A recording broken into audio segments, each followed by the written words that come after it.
puno ka ng ligaya. Dahil ba ako ay nakita mo na matipunan ba pa na Maginoo?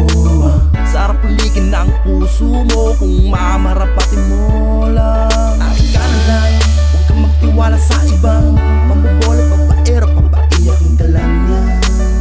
Kaya huwag kang sasama sa iba. Sino ba ang karapat-dapat? Sino ba ang nababagal? Sa aming dalawa, sino? Sino ba ang karapat-dapat? Sino ba ang nababagal? Sa aming dalawa, sino?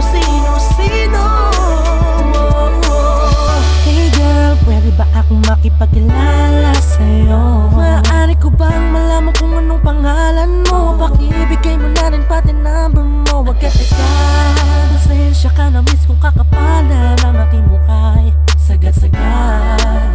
Baka kasi maunahan ako ng iba dyan. Siyempre ang malas mo nun, kung mapupunta ka to. Mas maputi na sa'kin yun pero mas wapo ako to. Oh, oh, oh. So ano pang inaantay mo?